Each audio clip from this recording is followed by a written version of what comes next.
Pablo Iglesias, candidato de Unidas Podemos a la Comunidad de Madrid. Buenos días, gracias por estar con nosotros. Buenos días, un placer. Déjeme preguntarle por lo que pasó en Vallecas. Su partido ha acusado a Vox de ir a buscar la confrontación e ir a hacerlo sobre todo porque iban mal en las encuestas. Explíquese. Creo que es evidente. Creo que cualquier persona honesta sabe que lo que iba buscando la ultraderecha en Vallecas era provocar incidentes. Y de hecho, como vieron que no conseguían provocar esos incidentes, porque la gente de Vallecas fue muy inteligente, Santiago Abascal, y esto no es una opinión de Pablo Iglesias, ahí están los vídeos, desde la tribuna dice vamos a por ellos.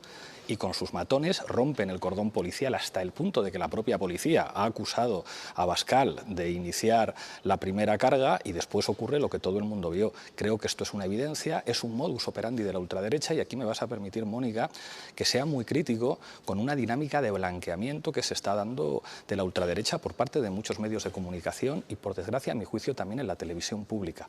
El fascismo no es una opción respetable, el machismo no es una opción respetable. Aunque sonrías, Mónica, el racismo... Déjeme que le diga por qué sonrío. Pero déjeme terminar porque estoy contestando le digo la pregunta. El racismo no es una opción respetable y creo que el blanqueamiento de aquellos que reivindican abiertamente los gobiernos de la dictadura o el blanqueamiento de los que hacen abiertamente apología del terrorismo, porque Vox hace apología del terrorismo de los GAL abiertamente en sede parlamentaria, es muy peligroso para nuestra democracia y yo sé que a mí me van a reventar por decir esto en televisión, pero creo, aunque sonrías, que es la verdad, Mónica. No, mire, ¿sabe por qué sonrío? Porque ayer estuvo Toni Cantó en esa silla también atizando a Televisión Española, a la televisión pública. Y claro, sonrío porque pienso que si nos atizan todos, será que estamos haciendo algo bien. Sonreía por eso simplemente. También los sindicatos, Mónica. El sindicato Comisiones Obreras ha denunciado cómo están trabajando los informativos y los programas de televisión española, los trabajadores de esta casa. Yo creo que los políticos tenemos que tener capacidad de autocrítica, pero si Comisiones Obreras denuncia algunas cosas que se están haciendo aquí que son impresentables, yo creo que un poquito de autocrítica también hay que tener, porque esta televisión la pagan todos los ciudadanos. Por supuesto, la autocrítica hay que tenerla. Estamos al servicio de la población. No es de un señor de derechas como las televisiones privadas que puede decir aquí contamos lo que nos dé la gana. Si los propios trabajadores de esta casa están diciendo esto no está actuando de verdad como debería actuar un servicio público, quizá la misma autocrítica que tenemos que tener todos no vendría mal. Yo entiendo que usted me diga que hay que hacer autocrítica, hay que hacerla, por supuesto.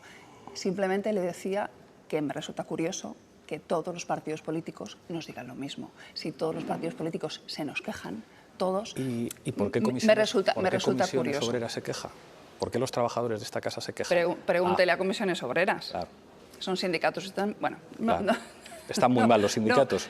¿Está mal que la gente se organice en sindicatos? No, por supuesto. Pero los sindicatos tienen la verdad absoluta siempre. No, pero representan a los trabajadores, porque si no hubiera sindicatos para representar a los trabajadores no podrían defender sus derechos. Representa a sus afiliados y hay varios sindicatos. Solo faltaba que se cuestionara el derecho de los trabajadores a organizarse en sindicatos. Por supuesto. En la televisión pública. Nadie está cuestionando que se puedan... Esperemos que no. Yo le estoy diciendo que usted me está hablando de un sindicato, yo le estoy diciendo el que en este caso... mayoritario en España. Que en esta casa hay muchos sindicatos. Sí. Simplemente eso. Simplemente eso. Si usted hubiera estado viviendo en Vallecas, ¿hubiera ido al mitin de Vox a manifestarse? No lo sé. Voy mucho a Vallecas porque mi madre vive allí. Creo que los vecinos de Vallecas dieron un ejemplo de dignidad y de inteligencia política. Quizá por mi responsabilidad política a mí no me corresponde, uno tiene que saber cuál es su rol. Lo que a mí me corresponde es decir la verdad y decir lo que mucha gente no puede decir porque no van a tener una oportunidad de decirlo y que le escuche mucha gente.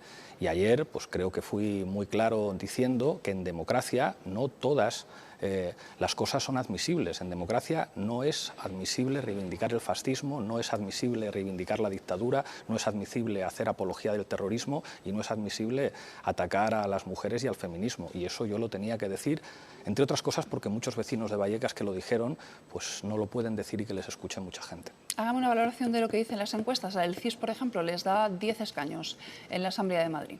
Bueno, nosotros tenemos números.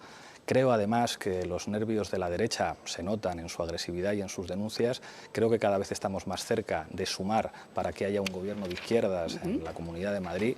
A mí no me van a escuchar ni una sola crítica al resto de formaciones progresistas. Creo que cuando la gente escucha codazos entre nosotros se desmoviliza, vamos a seguir trabajando poco a poco, vamos a seguir pateando los barrios, pateando las ciudades del sur, pateando los pueblos de la Comunidad de Madrid y al final vamos a sumar.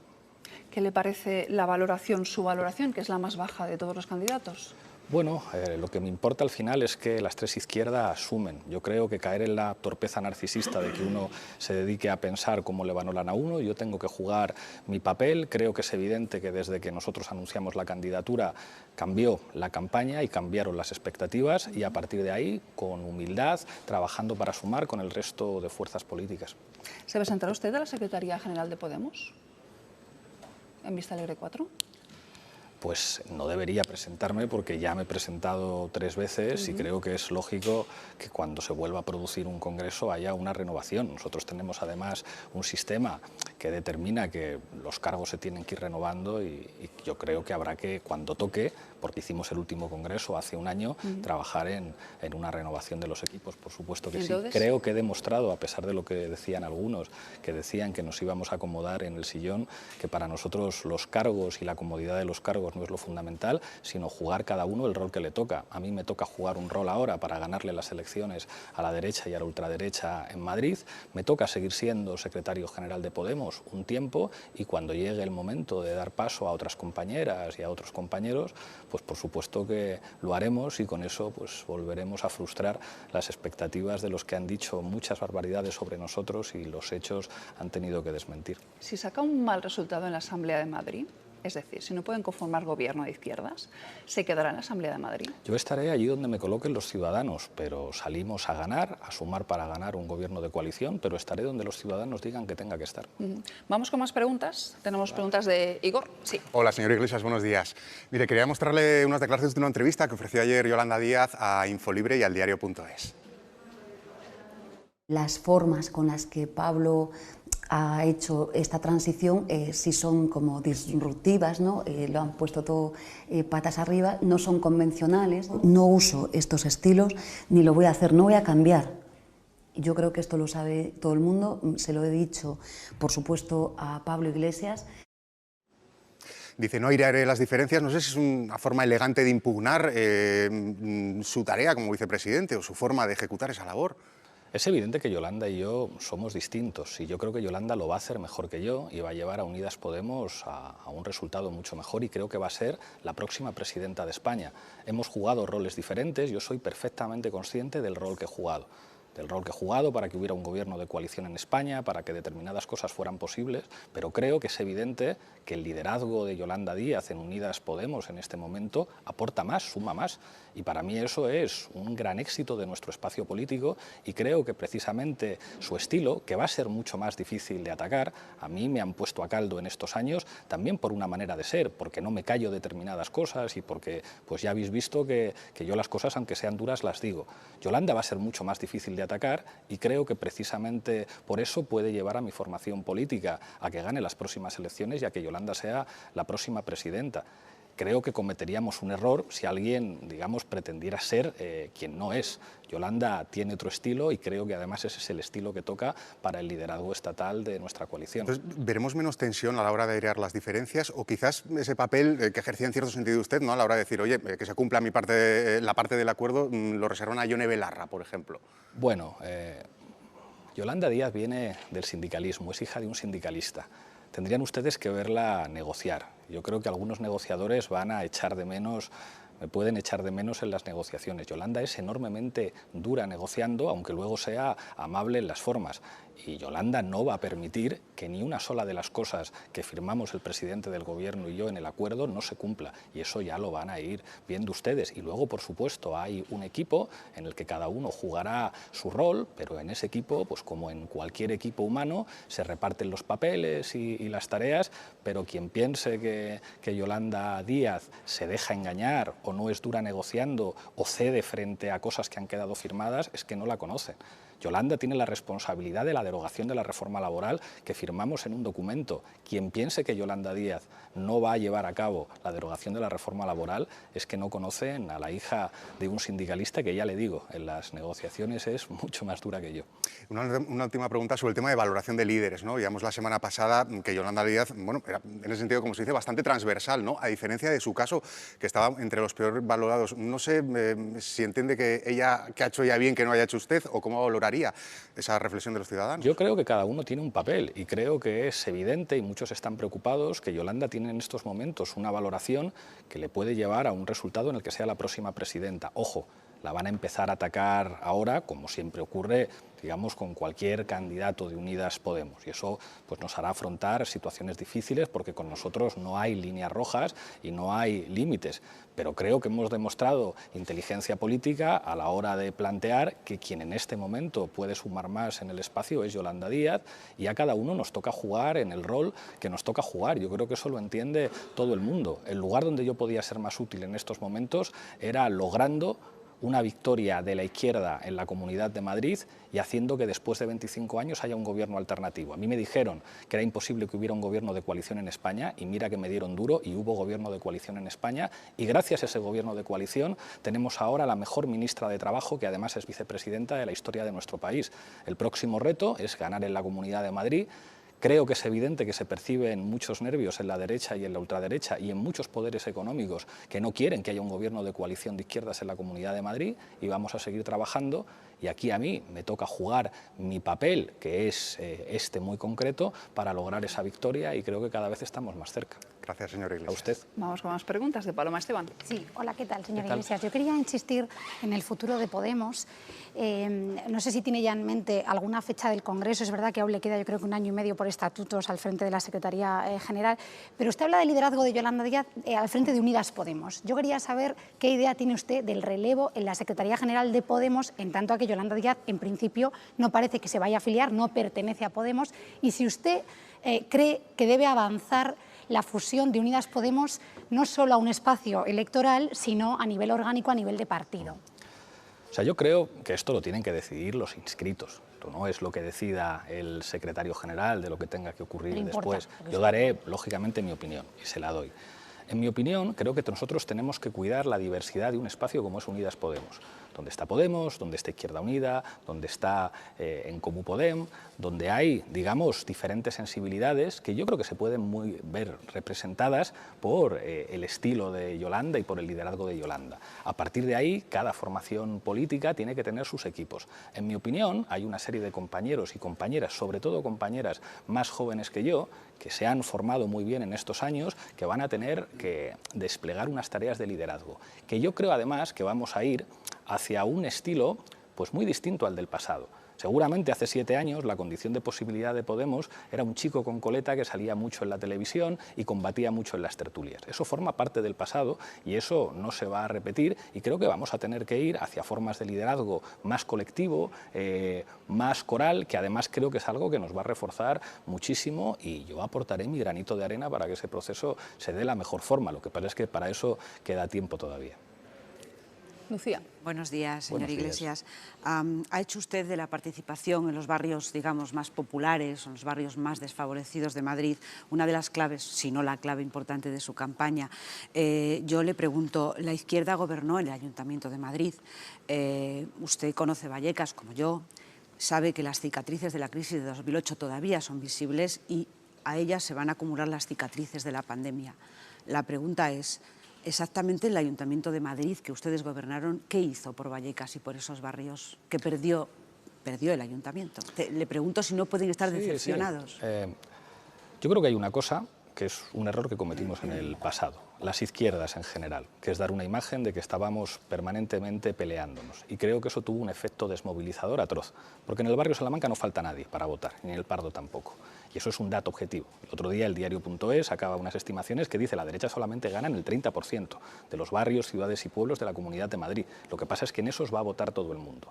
Las divisiones de la izquierda generan una enorme desmovilización. Por eso yo no me canso de decir que a mí no me van a escuchar ni una crítica al señor Gabilondo, ni a Mónica García, ni a las candidaturas que estamos obligados a sumar, porque eso tiene un efecto de desmovilización. Y ni siquiera estoy pidiendo el voto para mi formación política, que yo creo que esta campaña no va de vótame a mí que soy mejor que el que está al lado. La clave fundamental es que la gente de Vallecas, la gente de Parla, la gente de Pinto, la gente de Leganés, la gente de Getafe, la gente del corredor de Henares, de los pueblos de la Sierra, la gente de barrios en los que muchas veces hay una desmovilización enorme, simplemente simplemente el día 4 digan: no van a decidir las políticas sanitarias y las políticas educativas en el barrio Salamanca. Y no les quiero pedir el voto para mi formación política, quiero simplemente pedirles que vayan. Y si eso ocurre, sumaremos. Y la correlación ya la veremos.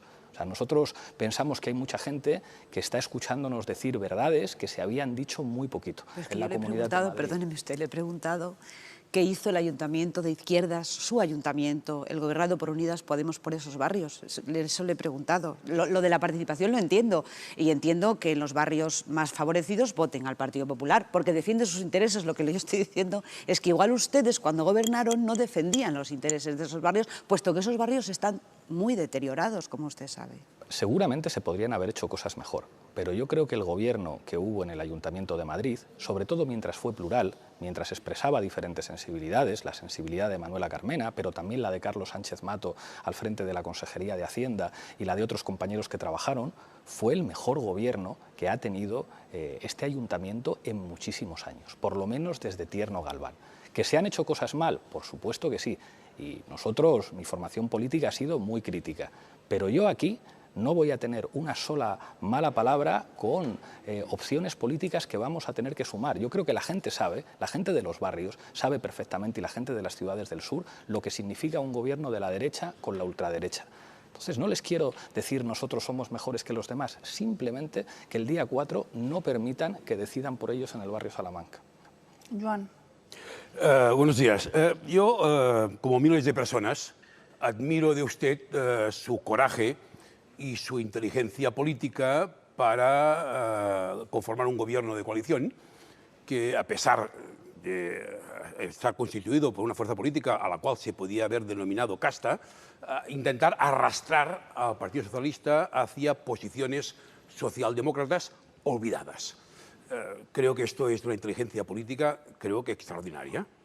Lo que me pregunto es, ¿por qué razón esta estrategia no es válida para Cataluña, atendiendo al hecho que posiblemente dos partidos de izquierda, la CUP y Esquerra Republicana, conforman un gobierno, o pueden conformar un gobierno, conjuntamente con Junts per Catalunya, que no es ni más ni menos de derechas ni de izquierdas que, por ejemplo, el Partido Socialista Obrero Español? ¿Por qué la estrategia es buena, creo que muy inteligente, la que usted ha aplicado al gobierno de España y ahora intenta en el gobierno de Madrid, y en cambio no es extrapolable en Cataluña?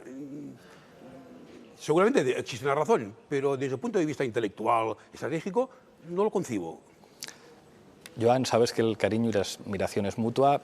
Te voy a contestar como si no estuviéramos en televisión y no nos escuchara nadie. Yo creo que en Cataluña debería haber un gobierno de las formaciones claramente de izquierdas, vosotros, que sois la formación que lidera ese espacio, la CUP y nosotros también. Y creo que a partir de ahí habría que buscar apoyos parlamentarios con el Partido Socialista. Creo que eso es lo que sería viable. Tú sabes que yo he sido muy claro con respecto a Junts cuando se trata de las libertades y los derechos civiles, y he dicho cosas que ningún dirigente político de Madrid ha dicho nunca. Pero yo creo que cuando hablamos de políticas económicas es muy difícil que nos podamos entender con el partido que viene de Convergencia, y sin embargo Esquerra Republicana, con los comunes y con la CUP nos podemos entender en muchas cosas. Y los dos sabemos que el Partido Socialista jamás entraría en un gobierno de coalición en Cataluña en el que estuvierais vosotros, pero a lo mejor sí estaban dispuestos a negociar una investidura. Pongámonos a trabajar en esa dirección, porque yo tengo la sensación de que en Junts per Catalunya se están imponiendo las posiciones que lo que quieren es hacer oposición a Esquerra desde fuera, y que piensan que Esquerra Republicana se puede quemar asumiendo el liderazgo del próximo gobierno de la Generalitat. En mi opinión, Esquerra debería asumir ese liderazgo junto a nosotros y junto a la CUP y demostrar que puede haber un gobierno donde se puede defender cualquier posición política legítima, y cualquier posición política, menos el fascismo, es legítima en democracia, y ojalá nos podamos entender. Y ahí nosotros siempre vamos a estar dispuestos, aunque esto es una decisión que tendrán que tomar los compañeros de En Comú Podem, al entendimiento con las fuerzas políticas. Pero si hubiera un gobierno de Esquerra Republicana con nosotros y con la CUP, creo que eso daría muchas esperanzas a una sociedad que es abrumadoramente progresista como la catalana, de tener un gobierno distinto al gobierno que ha habido en los últimos tiempos. Andrés. Sí, yo le quería preguntar, ¿qué tal? Buenos días. Al señor Iglesias por En estas elecciones da la casualidad que van a votar por primera vez personas que acababan de nacer cuando ocurrió el Tamallazo, que se cumplen ahora 18 años.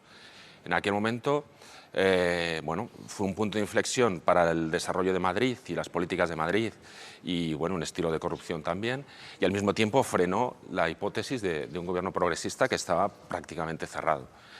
Ahora, 18 años después, concurren también dos elementos que me parecen interesantes. Por un lado, cómo se ha frustrado la moción de censura en Murcia con un nuevo Tamallazo 2021 allí. Por otro lado, tenemos la petición fiscal contra un miembro de OK Diario por acusar a sus hijos, lo cual evidencia un estado de las cosas en relación a su formación.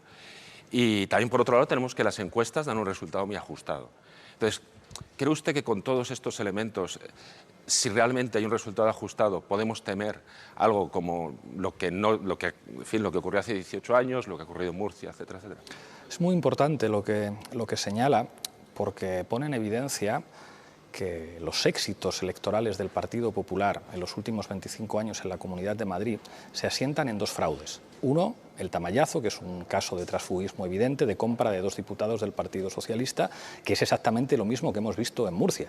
El Partido Popular va con la billetera y se compra diputados y consejeros de Ciudadanos. Hemos visto que incluso se han comprado al secretario de organización de Ciudadanos y lo tienen trabajando en la sede de la calle Génova. Eso produce una degradación democrática en España, que se normalice la compra de políticos y el transfugismo gravísimo. Y eso es uno de los fundamentos de éxito del Partido Popular en los últimos años. El segundo es un fraude electoral evidente que tiene que ver con la financiación ilegal.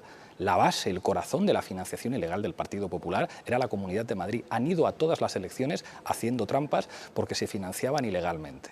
Bueno, yo creo que ahora tenemos una oportunidad de sumar para gobernar y no solamente de hacer unas políticas decentes y acordes con la Constitución española en materia sanitaria, en materia educativa, en materia fiscal, en materia de vivienda, sino además sacar de las instituciones a una formación política estructuralmente corrupta y que además hace abierta apología de la corrupción. Que el Partido Popular haya presumido públicamente de comprar diputados en Murcia o que hayan presumido históricamente de comprarse a Tamayo y Sáez habla de una degradación que no merecen los madrileños.